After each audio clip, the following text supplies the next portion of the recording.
नमस्कार, स्वागत है आपका हमारे चैनल में एजुकेशन फॉर नॉलेज में। आज की इस वीडियो में झारखंड की नदियां यानी रिवर ऑफ झारखंड देखेंगे। टॉप एमसीक्यू लेकर आए हैं और हम लोग ऑलरेडी रिवर और नदियां से संबंधित प्रश्न देखे हैं, लेकिन हम लोग और यहाँ पे टोटल 60 प्रश्न है यानी 60 एमसीक्यू है, जो कि पीवाईक्यू और एमसीक्यू बेस्ड है। पिछले सालों के क्वेश्चन और इंपॉर्टेंट प्रश्न है, क्वेश्चन आंसर आता आप जरूर देखिए। झारखंड फील्ड वर्कर, क्षेत्रीय कार्यकर्ता, कक्षपाल, दरोगा और जितने भी झारखंड के तमाम जेपीएससी और जेएसएससी के द्वारा आयोजित किया जाता है, उसके लिए आपके रामबाण बहुत मोस्ट इंपॉर्टेंट होगा। हम लोग बहुत अच्छे से देखेंगे। हम लोग ऑलरेडी देख चुके हैं, आप नहीं देखें जरूर देखिए। यहाँ पे हम लोग प्रैक्टिस और रिवीजन कर रहे हैं। मेन पर्पस है कि चीज़ों को जितना अच्छे से क्लियर कर सकते हैं ताकि आपका अच्छे से अच्छे स्कोरिंग हो, ये सेक्शन से क्वेश्चन गलत ना हो। देखिए, पहला प्रश्न आपसे क्या पूछा जा रहा है कि झारखंड की अधिकांश नदियाँ किस प्रकार की है। तो झारखंड की अधिकांश नदियाँ किस प्रकार की है, तो बरसाती है यानी मानसूनी है। गर्मियों के दिनों में, समर के दिनों में सूख जाती है, ये जो है रेन पे जो है निर्भर रहती है। तो इस प्रकार से आपका बरसाती मानसूनी होगा। बारामसी नदी किसको कहते हैं, तो ये आपका जो है हिमालय, जैसे हम गंगा हो गया, आपका यमुना हो गया, ब्रह्मपुत्रा, इंडस, वो सब कहलाता है जो हिमालय तरफ से आता है, क्योंकि उसको पानी कहाँ का स्रोत मिल रहा है, सोर्स मिल रहा है उसको। आप देख सकते हैं हिमालय ग्लेशियर बर्फ से भी मिल रहा है और बारिश से भी मिल रहा है। तो इस प्रकार से आपका राइट आंसर झारखंड है। झारखंड एक प्लेट्यू और पठारी क्षेत्र है, तो ये बरसाती मानसूनी है। यहाँ पे नदी अच्छे खासे हैं, छोटे बड़े। अब चलिए नेक्स्ट देखते हैं आपका यहाँ पे। और देखिए नेक्स्ट क्वेश्चन है, क्वेश्चन नंबर 2 है कि सोन नदी को छोड़कर झारखंड की अन्य सभी नदियों का मुख्य स्वभाव क्या है। तो सोन नदी का अगर छोड़ दे, सोन नदी मध्य प्रदेश के अमरकंटक के मैकाल पर्वत से निकलता है और ये झारखंड बंगाल होते हुए, ये सोन नदी पटना के पास यानी झारखंड से होते हुए बिहार में जाता है। बिहार के पटना में जाके गंगा में मिल जाता है। गंगा का ट्रिब्यूटरी सहायक नदी हुआ। 2 का राइट आंसर आपका बी होगा। वे गर्मियों में सूख जाती है और पानी बहुत घट जाती है। तो ये 9 लाख तो है नहीं। सबसे पहले झारखंड में अगर सोन नदी को छोड़ दे तो सब नदी कैसा है, मानसूनी है, बरसाती है। इसका मतलब वो गर्मियों में सूख जाएंगे और वो पानी उसमें नहीं रहेगा, कम रहेगा, घट जाएगा, उसका लेवल बहुत कम हो जाएगा सोन नदी को छोड़कर। सभी की सभी नदियाँ, तो ये मोस्ट इंपॉर्टेंट होगा, ये आपको मालूम होना चाहिए। हम लोग नेक्स्ट देख लेते हैं। यहाँ बोल रहा है कि वे सालों भर पानी से भरी रहती है। तो नॉर्दर्न इंडिया से यानी नॉर्थ इंडिया से जितना भी निकलता है वो सब का खासियत रहता है। इस प्रकार से आप याद रखिए, ये कभी नहीं सूखती। ये सब गलत पॉइंट है। चलिए हम लोग नेक्स्ट देख लेते हैं। देखिए आपका अगला प्रश्न क्या है कि झारखंड के एकमात्र नौकागम्य मतलब नाव चलाने योग्य नदी कौन सी है। तो ये आपका 3 का राइट आंसर सी होगा, मायूराक्षी नदी। मायूराक्षी नदी ये आपका देवघर के त्रिकूट पहाड़ी से निकलता है और इस पे कनाडा डैम, जो कनाडा के सहयोग से बनाया गया है, इसे मसानजोर डैम कहते हैं। इस पे सबसे बड़ा बांध, डैम, सेतु बनाया गया है, ब्रिज। तो आप याद रखिए कहाँ, दुमका में कनाडा बांध, मसानजोर बांध कहाँ है, कनाडा में। मायूराक्षी नदी झारखंड की एकमात्र ऐसी नदी है जो यहाँ एक नौकागम्य नदी है, यानी नाव चलाने योग्य है। बाकी सब प्लेट्यू और पठार है, तो नाव नहीं चल सकता है, अप डाउन है, लेकिन ये ठीक ठाक है चलाने लायक। फिर यहाँ पे हम लोग ये जान सकते हैं कि दामोदर नदी झारखंड के लातेहार जिला के चूल्हा पानी टोरी क्षेत्र से निकलता है। ये वाला आप याद रखिए, यानी कि उत्तरी छोटा नागपुर पठार से निकलता है। इसी प्रकार से आपका स्वर्णरेखा नदी रांची के नगरी से छोटा नागपुर पठार से निकलता है और एकमात्र ऐसी नदी जो बंगाल की खाड़ी, बे ऑफ बंगाल में गिरती है, लेकिन गिरने से पहले थोड़ा मोड़ा डेल्टा का निर्माण करती है। इसी प्रकार से उत्तरी कोयल नदी है, जो कि ये जाके दूसरे नदियों में मिल जाती है, जैसे में सोन वगैरह, उसके बाद गंगा में चला जाता है। तो ये सब कुछ पॉइंट है जो याद रखिए। अब हम लोग नेक्स्ट चलिए देखते हैं। अब आपका अगला प्रश्न देखिए क्या है कि झारखंड का नदी तंत्र मुख्य रूप से कितने दिशाओं में विभाजित है। तो झारखंड की नदियों जो है मात्र 2 प्रकार के हैं, 2 टाइप में हैं। आप झारखंड का मैप देखेंगे तो मान लीजिए हम सिंपल बना दे रहे हैं आपको। तो झारखंड के कुछ नदी जो है इधर से निकल के इधर जाता है और कुछ जो है इस तरह से चला जाता है। तो इस तरह से कुछ नदियाँ हैं। तो यहाँ से अगर हम बात करें तो 2 है, एक उत्तरवर्ती यानी कि उत्तर की ओर जाता है, और एक पूर्ववर्ती और दक्षिणवर्ती। पूर्ववर्ती का मतलब इस साइड जाएगा या तो इसके दक्षिण जाएगा। तो इस तरह से 3, लेकिन इसके पश्चिम में नहीं है, इसको कट कर दीजिए तब आपको समझ में आएगा। तो झारखंड में नदी तंत्र मुख्य रूप से 2 दिशाओं में, उत्तरवर्ती इसे बोलेंगे नॉर्थ वेस्ट या नॉर्थ, पूर्ववर्ती यानी पूरब की साइड ईस्ट की ओर, और दक्षिणवर्ती यानी दक्षिण या दक्षिण ईस्ट की ओर। अब हमारा नेक्स्ट है, याद रखिए कि छोटा नागपुर पठार के उत्तरी ढलानों से निकलकर उत्तर की ओर बहने वाली नदियाँ क्या कहलाती है। तो जो उत्तर की ओर बहेगा, मान लीजिए कि ये आपका झारखंड है और झारखंड के उत्तर की ओर बहेगा, मतलब इस डायरेक्शन में जाएगा, ऊपर की ओर जाएगा, इस तरह से, तो उस प्रकार के नदियों को क्या कहेंगे। तो यहाँ पे आपका 5 का राइट आंसर हो जाएगा सी, उत्तरवर्ती नदियाँ। तो याद रखिए, उत्तरवर्ती नदियाँ जो उत्तर की ओर जाएगा, इसी प्रकार से दक्षिणवर्ती नदियाँ जो दक्षिण की ओर जाएगा, फिर लिखा पूर्ववर्ती नदी जो पूरब की ओर जाएगा, और पश्चिमवर्ती जो पूरब की ओर जाएगा। तो इस प्रकार से इसके डायरेक्शन के अकॉर्डिंग बोलेंगे। तो छोटा नागपुर पठार के ढलानों से निकलती है और उत्तर की ओर यानी नॉर्थ की ओर बहने वाली नदियों को उत्तरवर्ती नदियाँ कहते हैं। एक सिंपल वर्ड है, इसको अगर इंग्लिश में बोलेंगे तो बोलेंगे नॉर्थ वार्ड करके बोलेंगे, या नॉर्थ वेस्ट या नॉर्थ ईस्ट भी बोल सकते हैं, लेकिन उत्तरवर्ती लिखा है तो नॉर्थ वेस्ट बोलना करेक्ट होगा। झारखंड की एकमात्र सदा नीरा मतलब साल भर पानी रहने वाली नदी कौन सी है? तो सालों भर पानी रहती है, मानसून पे डिपेंड बोल सकते हैं, कम ही है इसको, जैसे पानी अच्छा खासा रहता है। तो झारखंड का एकमात्र नदी कौन है जानते हैं? सोन नदी है। मध्य प्रदेश के अमरकंटक के मैकाल पर्वत से निकलता है, ये मोस्ट इंपॉर्टेंट होगा, और ये जो है से गंगा में जाके समा जाता है, गंगा का ट्रिब्यूटरी सहायक नदी हुआ। इस प्रकार से आपको ये मालूम होना चाहिए। और ये झारखंड में बहता है गढ़वा जिला में। ये गढ़वा जिला एकमात्र ऐसा जिला है जो 3 राज्यों से सटा हुआ है, उत्तर प्रदेश का सोनभद्र डिस्ट्रिक्ट से सटा हुआ है। तो एकमात्र नदी जो सालों भर पानी रहता है आपका सोन नदी होगा। गंगा नदी डेल्टा का निर्माण करता है। दुनिया का सबसे बड़ा सुंदरबन डेल्टा पश्चिम बंगाल की खाड़ी में गिरता है। डेल्टा का ये ब्रह्मपुत्रा से मिलता है, तभी जाके बंगाल में ये बे ऑफ बंगाल में गिरता है।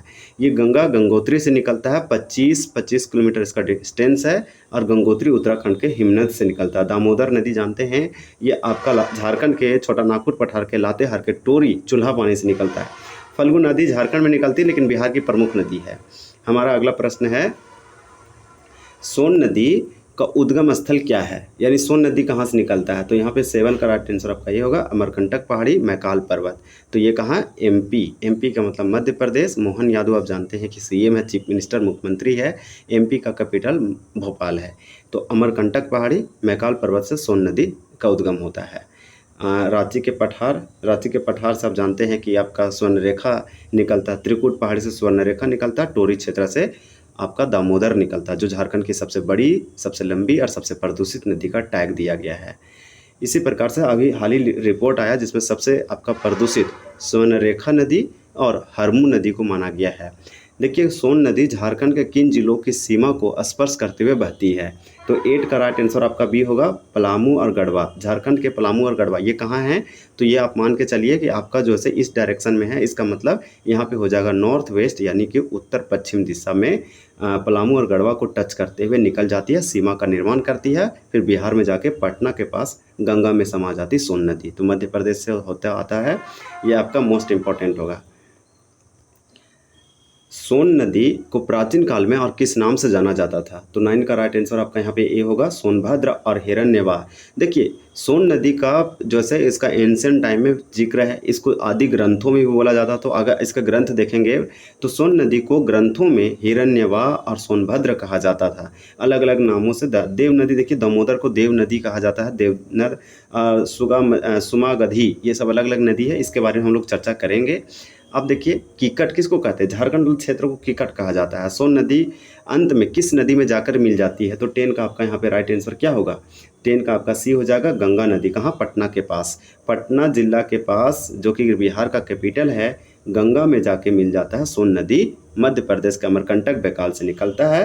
देखिए, यमुनोत्री उत्तराखंड के यमुनोत्री से निकलता है, और गंगा में प्रयागराज के पास मिल जाता है, संगम कहलाता है, आप जानते हैं। ब्रह्मपुत्र नदी चाइना में, तिब्बत में सांगपो कहलाता है, और यही जब हम ये यू टर्न गॉर्ज या जॉर्जेस का निर्माण करते हुए अरुणाचल प्रदेश में इंटर करता है, तो इसे जो है दिहांग कहा जाता है, और ये निकलता है तिब्बत के मानसरोवर लेक से, आप जानते हैं। असम में ब्रह्मपुत्रा कहलाता है, और ये जो है बांग्लादेश में चला जाता है गंगा के साथ मिलके। तो ये सब आपको कुछ जैसे इंपॉर्टेंट है। दामोदर नदी के बारे में हम लोग देखें, झारखंड की एक प्रमुख नदी है। देखिए, उत्तरी कोयल नदी किसकी प्रमुख सहायक नदी है? तो 11 का राइट आंसर आपका यहाँ पे सी हो जाएगा, सोन नदी। आप याद रखिएगा कि उत्तरी कोयल नदी जो कि झारखंड के उत्तर पश्चिम में आपका हो जाएगा यहाँ पे गढ़वा, पलामू, लातेहार, ये सब आपका हो जाएगा, और ये सोन नदी में मिलता है, फिर सोन नदी गंगा में मिलता है। तो आप बोल सकते हैं कि सोन सहायक है, आपका उत्तरी कोयल सहायक नदी है सोन का, और सोन सहायक है गंगा का। ये सब आपका मोस्ट इंपॉर्टेंट होगा। बराकर नदी हजारीबाग के पद्मा से निकलता है। यहाँ पे 1953 में डीवीसी के द्वारा बांध बनाया गया, जिसका नाम है तिलैया बांध। मोस्ट इंपॉर्टेंट है, ये दामोदर की सहायक नदी है। उत्तरी कोयल नदी का उद्गम स्थल कहाँ है? तो देखिए ओरिजिन, उद्गम का मतलब होता है ओरिजिन पॉइंट, जहाँ से नदी निकलती है, जिस पॉइंट से उसका शुरुआत हो रहा है। तो आपका ये होगा रांची के पठार। आप याद रखिएगा, उत्तरी कोयल नदी झारखंड के छोटा नागपुर पठार, रांची के पठार से निकलता है। त्रिकुट पहाड़ी से आपका मयूराक्षी नदी निकलती है, मयूराक्षी रिवर। अमरकंटक से क्या निकलता है, तो सोन नदी और नर्मदा नदी, ये सब निकलते हैं पारसनाथ पहाड़ी से। ये आपका तो पारसनाथ पहाड़ी दिया, जो कि सबसे ऊंचा पहाड़ी है। जैन धर्म का तीर्थस्थल है। आप जानते हैं कि 20 तीर्थंकरों की मोक्ष की प्राप्ति हुआ, इसी प्रकार से ये गिरिडीह में है। 1365 मीटर हाइट है, जिसे संवेद शिखर के नाम से जानते हैं। उत्तरी कोयल नदी पर कौन सी प्रसिद्ध बांध बना है, जिसे मंडल डैम भी कहते हैं। इसे 2019 में नरेंद्र मोदी के द्वारा शिलान्यास यानी उद्घाटन किया गया, आप जानते हैं। तो अगर हम बात करें उत्तरी कोयल नदी, इस पर जो डैम बनाया गया है, नाम है मंडल डैम। तो यहाँ पे आपका क्या हो जाएगा, आपका राइट आंसर 13 का हो जाएगा बी, कुटकू बांध। आप याद रखिएगा कि उत्तरी कोयल पर एक बांध बनाया गया है, कुटकू बांध, जिसे मंडल डैम कहते हैं। कब, 2019 में। इसका तो बहुत पुराना इतिहास है। ये जो है झारखंड बिहार को बहुत लाभ देने वाला है। तिलैया बांध कहाँ है, कोडरमा में है, 1953 में बना है डीवीसी के द्वारा। मोस्ट इंपॉर्टेंट होगा बराकर नदी पर मसानजोर बांध, ये मयूराक्षी नदी पर बांध है, जिसे कनाडा बांध कहते हैं। मैथन बांध, ये आपका बराकर और दामोदर पर है। इसी प्रकार से देखिए कुटकू बांध, जिसे मंडल डैम बांध कहते हैं, मुख्य रूप से किस उद्देश्य के लिए बनाया गया है, तो 14 का राइट आंसर आपका यहाँ बी होगा, सिंचाई और बिजली उत्पादन, यानी कि खेतों में पानी डालने के लिए, इरिगेशन के लिए, और बिजली यानी कि इलेक्ट्रिसिटी जनरेशन के लिए, प्रोडक्शन के लिए। मोस्ट इंपॉर्टेंट होगा, डैम है तो डैम का तो मल्टीपर्पज़ होता है।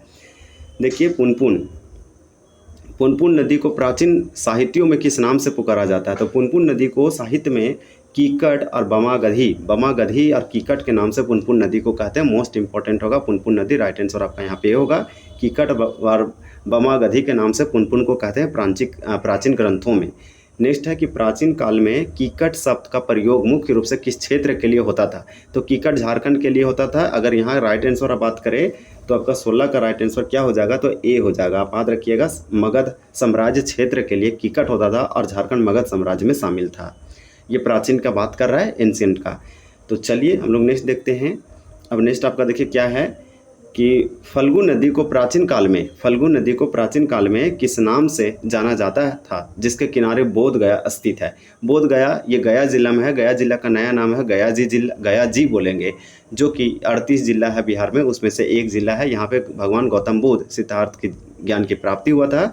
यहाँ फल्गु नदी के पास एक बहुत लंबा और जो से पिंडदान कराया जाता है और प्रीतपाज का मेला लगता है। मोस्ट इंपॉर्टेंट होगा, फल्गु नदी को प्राचीन काल में किस नाम से जाना जाता था, तो 17 का राइट आंसर आपका बी हो जाएगा, निरंजना नदी कहा जाता था। मोस्ट इंपॉर्टेंट है निरंजना नदी, आप याद रखिएगा। निरंजना नदी देखिए फल्गु नदी दो नदियों से मिलकर बना है। एक नदी आया, एक नदी आ रहा है, दोनों मिलके एक नदी बनाया, तो इसको निरंजना और इसको लीलाजन कहेंगे। दो धाराओं से मिलकर फल्गु बनता है। मोस्ट इंपॉर्टेंट है, ये सब क्वेश्चन पूछा गया है।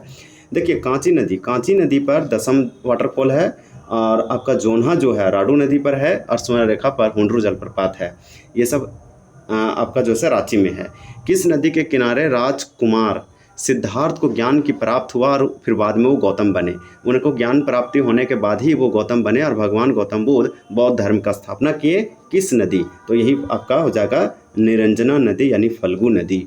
तो आपका राइट आंसर यहाँ पे सी होगा। तो सी आपको याद रखना है एकदम, फल्गु यानी निरंजना नदी।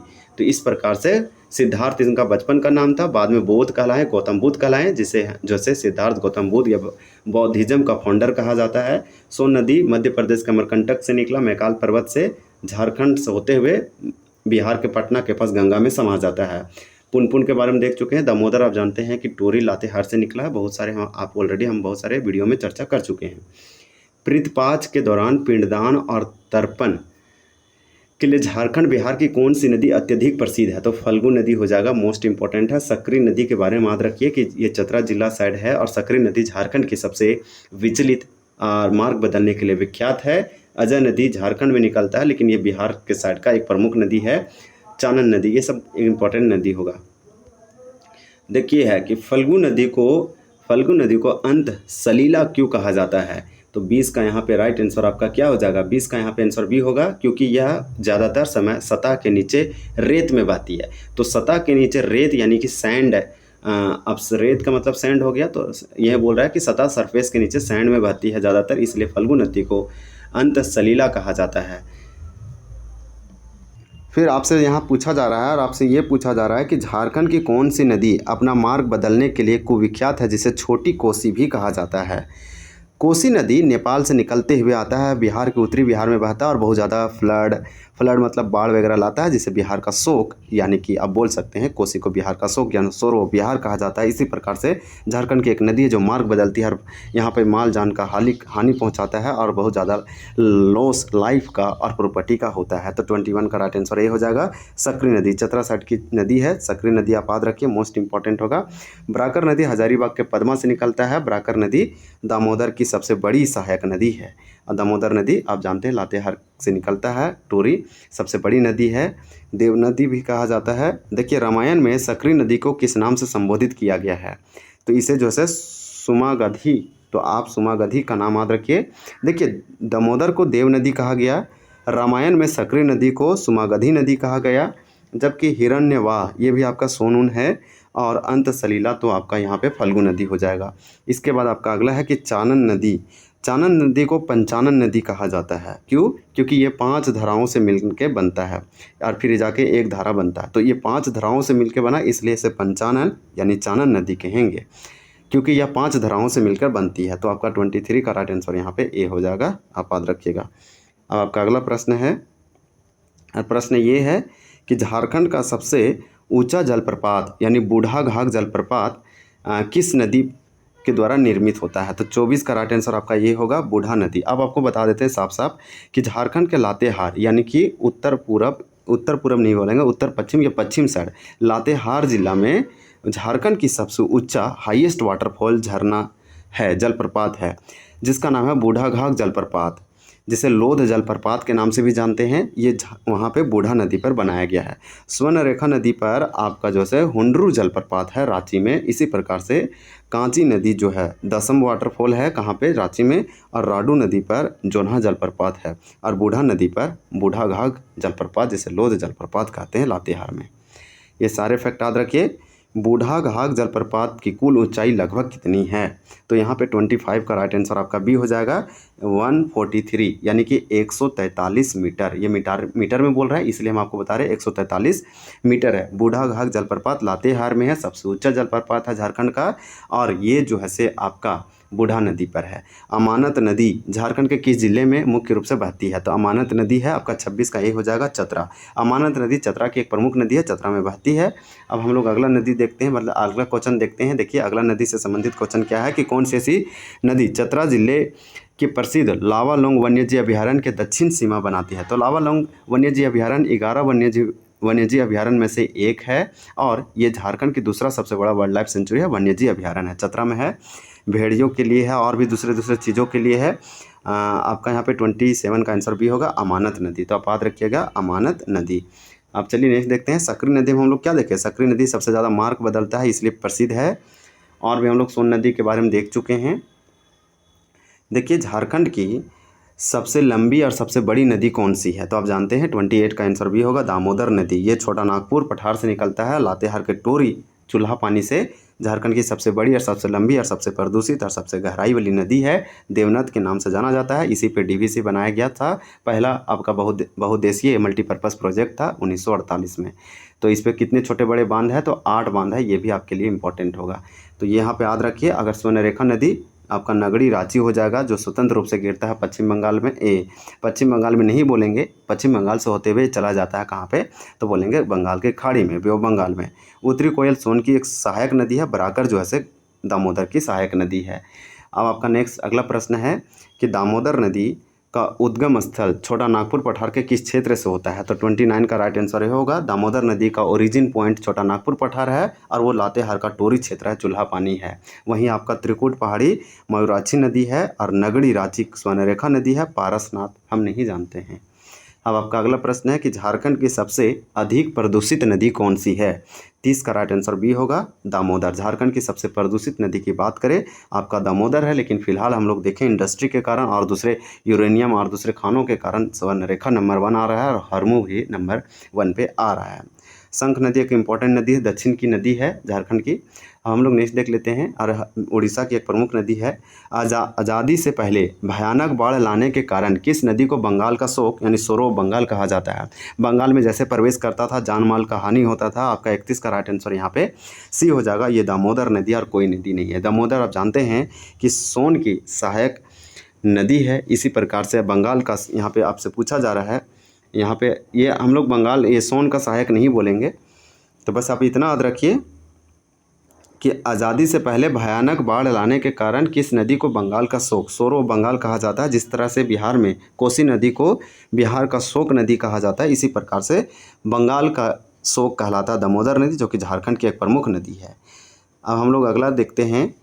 ये जो है सब बंगाल में चला जाता है हुगली नदी की सहायक नदी। और हुगली एक किसका पार्ट है? तो डिस्ट्रीब्यूटरी है, आपका डिस्ट्रीब्यूटरी है गंगा का ही एक पार्ट है। दामोदर नदी का दूसरा पवित्र नाम क्या है? तो दामोदर नदी का दूसरा पवित्र नाम है देव नदी। यहाँ पे 32 का राइट आंसर आपका ए हो जाएगा, देव नदी। यहाँ पे याद रखिए और इसको शांत रूप में दर्शाता है। तो देखिए दामोदर का दूसरा नाम जो कि पवित्र नाम है, ये पवित्र नाम बोला जा रहा है देव नदी, जो कि आपका शांत रूप दर्शाता है। अंत सलीला क्या है? फल्गु का है। हिरण्यवा आपका ये दूसरा सोन वगैरह का है। आप देखिए दामोदर नदी को किस यूरोपीय नदी के समान झारखंड की राइन नदी कहा जाता है? तो यूरोप की एक नदी है राइन नदी, उसी को कंपेयर करते हुए झारखंड की राइन नदी कौन सी है? जो दामोदर नदी को यहाँ पे बोला जा रहा है। तो आपको बता दें कि झारखंड की राइन नदी कहा जाता है दामोदर नदी को। तो यूरोप की वो किस नदी के कारण कहा जा रहा है? तो 33 का आपका राइट आंसर बी होगा, राइन नदी। आप याद रखिए यहाँ पे सिंपल आंसर है, बी आपका करेक्ट हो जाएगा। देखिए यूरोप में एक नदी है राइन नदी, उसकी समानता के कारण दामोदर नदी को झारखंड की राइन नदी कहा जाता है। अब आपका अगला प्रश्न है कि दामोदर नदी घाटी यानी द्रोणी किस खनिज के विशाल भंडारणों के लिए पूरे देश में प्रसिद्ध है? तो आपका 34 का यहाँ पे राइट आंसर क्या हो जाएगा? 34 का आपका सी हो जाएगा, कोयला नदी। दामोदर नदी घाटी यानी कि द्रोणी में उसके आपका ड्रेनेज सिस्टम में उसके द्रोणी क्षेत्र में बेसिन में जो है बहुत ज़्यादा भंडारण है, डिपोजिशन है, कोयला क्षेत्र मोस्ट इंपॉर्टेंट होगा। सिंहभूम में आपका लोह अयस्क है, तांबा आपका घाटशिला में है। और लोह अयस्क का अगर हम बात करें तो मैग्नेटाइट हेमेटाइट पाया जाता है झारखंड में। और ये आपका किरीबुरू नोवा मुंडी ये सब बहुत चिड़ियाँ बहुत फेमस है। अभ्रक माइका जो कि आपका कोडरमा हो जाएगा, और गिरिडीह और हजारीबाग। दामोदर नदी पर बाढ़ नियंत्रण विकास के लिए किस निगम यानी डीवीसी की स्थापना की गई थी? तो यहाँ पे आपका राइट आंसर 35 का क्या हो जाएगा? ए हो जाएगा, यानी झारखंड जल बोर्ड। तो यहाँ पे आपका बी आंसर करेक्ट है। क्या है? 35 है, 35 का। हालांकि यहाँ पे हमारा बी नहीं होगा, दामोदर वैली कोऑपरेशन होगा 35 का राइट आंसर, क्योंकि डीवीसी बनाया गया था दामोदर नदी पर बाढ़ नियंत्रण और बिजली बनाने के लिए विकास के लिए किस निगम डीवीसी की स्थापना की गई थी? तो दामोदर वैली कोऑपरेशन यानी कि डीवीसी, दामोदर वैली कोऑपरेशन। याद रखिए डीवीसी ये दामोदर घाटी है, वैली घाटी है, जो 1948 7 जुलाई को बनाया गया था। अमेरिका के मॉडल के तहत अपनाया गया, भारत का प्रथम बहुउद्देशीय है। आठ बांध बनाया गया है, एक अवरोधक बांध भी है। दामोदर नदी किन दो प्रमुख पठारों रांची और हजारीबाग के बीच से होकर गुजरती है? तो 36 का आंसर ये होगा, रांची पठार और हजारी पठार दोनों को अलग भी करती है, ये भी पॉइंट याद रखिए। फिर आपका देखिए अगला प्रश्न है कि झारखंड के किस नदी की रेत में आज भी सोने के सूक्ष्म कण पाए जाते हैं? तो झारखंड का वैसा कौन सी नदी है, ऐसा मान्यता है कि उसके सैंड में आज भी जो है गोल्ड या सोने का छोटे छोटे कण फाइन्स मटेरियल या सूक्ष्म पाए जाते हैं? 37 का राइट आंसर आपका बी होगा, स्वर्णरेखा नदी। इसका नाम इसलिए पड़ा स्वर्णरेखा, पहले से सुवर्ण रेखा कहते थे।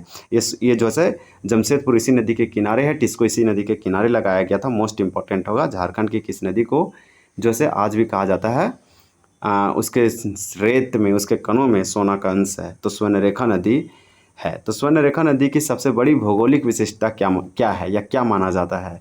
38 का राइट आंसर बी होगा, यह सीधे बंगाल की खाड़ी में स्वतंत्र रूप से गिरती है। मोस्ट इंपॉर्टेंट है ये वाला याद रखिए। आपका राइट आंसर यहाँ पे यह सीधे रूप से बंगाल की खाड़ी में गिरने वाली झारखंड की एकमात्र नदी है, इसलिए इसका भौगोलिक विशेषता है स्वर्णरेखा नदी का, जो इस पर बनाया गया है। आप जानते हैं कि रांची में इस पर जो है हुंड्रू जलप्रपात है, यहाँ पे 130 मेगावाट का बिजली भी उत्पन्न किया जाता है, जो कि जल विद्युत उत्पादन केंद्र है। स्वर्णरेखा नदी लगभग कितने किलोमीटर का सफ़र तय करके समुद्र में मिलती है? तो यहाँ पे आपका 39 का राइट आंसर सी हो जाएगा। 500 किलोमीटर आप याद रखिए 500।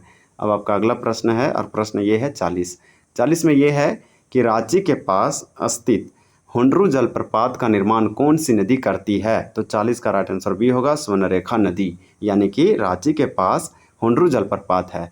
हुंडरू जलप्रपात रांची में है और ये स्वर्णरेखा नदी पर है। यहाँ पे 130 आप जानते हैं मेगावाट का बिजली उत्पन्न किया जाता है। मोस्ट इंपॉर्टेंट होगा, रांची से निकलता है नगरी से।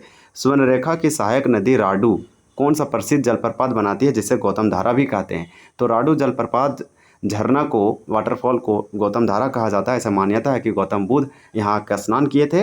ये आपका क्या है, तो यहाँ पे 41 का राइट आंसर होगा जोन्हा जलप्रपात। याद रखिए जोन्हा जलप्रपात रांची में है, दसम भी आपका रांची में है। बस खासियत यही है कि जोन्हा जलप्रपात को गौतम धारा भी कहा जाता है। ये स्वर्ण रेखा की सहायक नदी राडू पर बनाया गया है। स्वर्ण रेखा नदी पर आपका हुंडरू जलप्रपात है और दसम पर कांची नदी पर है दसम। सदनी घाट आपका पलामू में है और आपका यहाँ पे बूढ़ा घाट जो है आपका कहाँ है, तो लातेहार में है, बूढ़ा नदी पर। अच्छा है, इस तरह से याद रख सकते हैं। स्वर्ण रेखा की सहायक नदी कांची, देखिए स्वर्ण रेखा की सहायक नदी है कांची। इस पे बोल रहा है कौन सा जलप्रपात का निर्माण किया जाता है, तो कौन सा वाटरफॉल है, झरना है। 42 का आंसर बी हो जाएगा आपका यहाँ पे दसम जलप्रपात, इसे बोलेंगे दसम वाटरफॉल। अब आपका अगला प्रश्न है, हम सब एक बार बता दे रहे हैं। देखिए घाघरी जलप्रपात लातेहार में है। हिरनी जलप्रपात पश्चिमी सिंहभूम में है। हुंडरू जलप्रपात आपका रांची में है स्वर्णरेखा नदी पर। दसम आपका तो जानते हैं कांची नदी, यही आंसर आपका बी होगा, दसम आपका जो है रांची में है कांची नदी पर।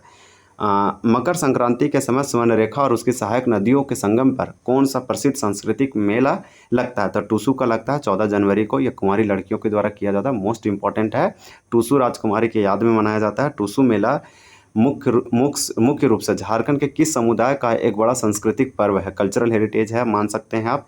44 का आंसर यही होगा, आदिवासी और कुर्मी समुदाय। चलिए नेक्स्ट देख लेते हैं। यहाँ पे आपका 44 का ये हो जाएगा। अब देखिए 45 है कि दामोदर की प्रमुख सहायक नदी बराकर का उल्लेख किस प्राचीन साहित्यों में मिलता है। तो 45 का आंसर भी होगा, बौद्ध और जैन साहित्यों में मिलता है। किसका, बराकर का। मोस्ट इंपॉर्टेंट होगा, बराकर दामोदर की सहायक नदी है, बड़ी सहायक नदी है। तिलैया बांध बनाया गया, हजारीबाग के पद्मा से निकलता है। इसी प्रकार से आपका अगला है, और अगला ये है कि बराकर नदी के किनारे गिरिडीह में कौन सा प्रसिद्ध धार्मिक स्थल है। तो गिरिडीह में आपका कौन सा धार्मिक रिलीजियस प्लेस है जो टूरिस्ट अट्रैक्शन है। तो ये आपका कोई नहीं, जैन मंदिर। मोस्ट इंपॉर्टेंट होगा, पारसनाथ के आसपास, आप याद रखिए। इसी प्रकार से मैथन के पास बराकर नदी के किनारे कौन सा विश्व शक्तिपीठ मंदिर स्थित है। तो 47 का बी होगा, कल्याणेश्वरी मंदिर। छिन्नमस्तिके मंदिर रामगढ़ में है, भेरा और दामोदर नदी के संगम पर। उग्रतारा मंदिर कहाँ है, आप जरूर कमेंट करके बताइए। भद्रकाली मंदिर इटखोरी प्रखंड चतरा जिला में आता है। इसी प्रकार से दामोदर घाटी परियोजना जिसे डीवीसी कहते हैं, यानी कि दामोदर वैली कोऑपरेशन 1948 में बनाया गया था। बराकर नदी पर कौन से 2 प्रसिद्ध बांध बनाए गए हैं। तो आपका तो एक तिलैया हो जाएगा जो 1953 में लगा था। उसके बाद 1955 के आसपास लगने वाला, और दूसरा कौन सा है, तो आपका यहाँ पे 48 का राइट आंसर ये होगा, तिलैया बांध और मैथन डैम। तिलैया आपका कहाँ है, तो तिलैया आपका जो है कोडरमा में है। ये पहला बांध बनाया गया था। मोस्ट इंपॉर्टेंट होगा, बराकर नदी पर, और ये आपका जो है किसका सहायक है, तो डीवीसी के सहायक है। ये डीवीसी नहीं बोलेंगे, मतलब दामोदर का सहायक है। मयूराक्षी नदी का उद्गम स्थल, ओरिजिन पॉइंट, झारखंड के किस जिले की पहाड़ी से होता है। तो ये आपका देवघर की त्रिकूट पहाड़ी से होता है। रांची के नगरी से स्वर्णरेखा निकलता है। लातेहार की टोरी क्षेत्र से दामोदर निकलता है। हजारीबाग का पठार से आपको से बराकर निकलता है, और देवघर के त्रिकूट पहाड़ी से मयूराक्षी नदी निकलता है, जिससे पे मसानजोर दुमका में डैम है, जिसे कनाडा डैम कहते हैं। मयूराक्षी नदी को स्थानीय स्तर पर और किस नामों से जाना जाता है, तो इसे मोतिहारी या मोर नदी के नाम से जाना जाता है। तो आपका 50 का राइट आंसर यहाँ पे ए हो जाएगा। इसी प्रकार से कीकट तो झारखंड वाले क्षेत्रों को कहते हैं। देवनंद आपका दामोदर हो जाएगा। सुमागधी के बारे में हम लोग देख चुके हैं। आपका अगला प्रश्न है कि मयूराक्षी नदी पर दुमके जिले में स्थित मसानजोर बांध, मसानजोर बांध को जो है किस देश के सहयोग से बनाया गया, तो कनाडा के सहयोग से बनाया गया, इसलिए मसानजोर बांध को हम लोग कनाडा बांध कहते हैं। ये दुमका जिले में है मयूराक्षी नदी पर, लेकिन मयूराक्षी नदी निकलती है देवघर से, त्रिकूट पहाड़ी से। मसानजोर बांध को जो है अन्य किस लोकप्रिय नाम से भी जाना जाता है, तो इसे कनाडा बांध कहा जाता है। मोस्ट इंपॉर्टेंट होगा। आपका अगला प्रश्न देखते हैं। दुमका में प्रतिवर्ष आयोजित होने वाली प्रसिद्ध हिजला मेला की शुरुआत किस नदी के किनारे होती है। तो हिजला मेला बहुत पहले हुआ था। मोस्ट इंपॉर्टेंट है, हिजला मेला ये दुमका में आयोजित किया जाता है। ये आपका मयूराक्षी नदी के किनारे लगाया जाता है या किया जाता है। तो 53 का राइट आंसर आपका यहाँ पे बी हो जाएगा। आपका अगला प्रश्न है कि शंख नदी अपने उद्गम के पास पहाड़ी क्षेत्रों में किस प्रकार के गहरी भू आकृति बनाती है। तो शंख नदी एक इंपॉर्टेंट नदी है, झारखंड में निकलती है, दक्षिण की ओर उड़ीसा में प्रवेश करती है। 54 का राइट आंसर आपका यहाँ पे बी हो जाएगा। सक्रिय खाई और गोरजेज का निर्माण करती है पहाड़ी होने के कारण। अब देखिए यहाँ पे नेक्स्ट है कि शंख नदी गुमला जिले में किस सुंदर जलप्रपात का निर्माण करती है। तो ये वाटरफॉल बोल सकते हैं, झरना या जलप्रपात का निर्माण कर रही है गुमला जिले में शंख नदी पर। वो कौन है? बहुत फेमस है, बहुत बार पूछा गया है, सदनी घाघ जलप्रपात। तो सदनी घाघ जलप्रपात गुमला में है, याद रखिए, ये आपसे पूछ लिया जाएगा। तो गुमला में है, शंख नदी पर सुंदर जलप्रपात है, तो याद रखिए सगनी घाघ। जोन्हा जलप्रपात रांची में है, दसम आपका रांची में, हुंडरू कहाँ है? तो रांची में है। इस प्रकार से तीनों रांची में है। नदी का नाम बता दे रहे हैं आपको। जोन्हा का आपका हो जाएगा राडू नदी, दसम का कांची नदी और हुंडरू का स्वर्णरेखा नदी। अब आपका यहाँ पे बहुत कम प्रश्न बचे हुए हैं, इसको फटाफट हम लोग कंप्लीट कर लेते हैं। अजय नदी एक इंपॉर्टेंट है। अजय नदी मोतीझारा जलप्रपात बनाता है, ये आपका जो है संथाल परगना साहेबगंज में है, पूछा जाता है। अजय नदी को राष्ट्रीय जलमार्ग का मतलब होता है नेशनल वाटरवे अधिनियम 2016 के तहत कौन सा राष्ट्रीय राजमार्ग यानी नेशनल वाटरवे घोषित किया गया। तो राष्ट्रीय राजमार्ग 1 यहाँ आपका राइट आंसर, यहाँ पे 56 का आंसर क्या हो जाएगा? तो बी होगा, राष्ट्रीय जलमार्ग 7 होगा। इसे नेशनल वाटरवे कहेंगे 7, 1 नहीं कहेंगे, 7 होगा आपका। चलिए यहाँ पे आंसर बी होगा, आप भी याद रखिए। झारखंड की किस नदी के बहाव क्षेत्र यानी विशेषकर खुट्टी क्षेत्र में प्राचीन असुर सभ्यता के अवशेष मिले हैं। तो असुर सभ्यता, झारखंड की असुर जनजाति सबसे प्राचीन जनजाति है जिसका काम था लोहा गलाना। 57 का आंसर ये होगा, तजना नदी। तो तजना नदी का नाम याद रखिए, हम लोग ये सब नदियों को पहले से देख चुके हैं। असुर जनजाति का प्राचीन काल में मुख्य पारंपरिक व्यवसाय क्या था जिसके अवशेष तजना नदी के किनारे मिले हैं। तो तजना नदी के किनारे मिले हैं, उसका कुछ रिमेन्स पार्ट जो वो काम करता था, कौन? असुर जनजाति। तो ये आपका यहाँ पे 58 का राइट आंसर बी हो जाएगा। लोहा ऐस के गला कर लोहा बनाना, इसका यह व्यवसाय था, औजार बनाता था। फिर आपका देखिए, झारखंड की नदियाँ मुख्य रूप से किस मौसम में जल से पूरी तरह भर जाती है। तो 59 का आंसर सी होगा, मानसून वर्षा ऋतु, जिसके कारण आपको कुछ फ्लड देखने को मिलेगा, लेकिन ना के बराबर होता है। फिर देखिए, तजना नदी के किनारे असुर सभ्यता के अवशेषों में मुख्य रूप से क्या क्या प्राप्त है। तो 60 का आंसर यहाँ पे है। आप इसे कमेंट करके बताइए कि आंसर क्या होगा। तांबे के रथ होगा, संगमरमर की मूर्तियाँ या सोने के बड़े सिक्के, ये ईंट से बने घर, मिट्टी के बर्तन और लोहे के औजार। ये 60 नंबर का क्वेश्चन है, ये अंतिम और सबसे लास्ट है, इसलिए क्वेश्चन ऑफ द डे है। कमेंट में जरूर बताइए। यहाँ पे 4 में से कोई एक ही राइट होगा, तो आप समझ रहे हैं कि कौन सा आंसर होगा, आप अच्छे से जानते हैं। आप कोशिश कीजिए, और अगर इसका आंसर आप जानना चाहते हैं कमेंट में जाइए, कोई ना कोई बच्चा ज़रूर किया होगा, हम उसको पिन कर देंगे। यहाँ पे आप देख पा रहे हैं ये आंसर है। अगर पीडीएफ चाहिए तो आप जो है ले सकते हैं, और आप कमेंट कीजिए कि अगला कौन सा टॉपिक देखना चाहते हैं, वो झारखंड हो, नेशनल हो, जीके हो, साइंस हो, आप बिंदास होकर बताइए। तो वीडियो देखने के लिए आपका बहुत बहुत धन्यवाद। जय हिंद, जय जोहार।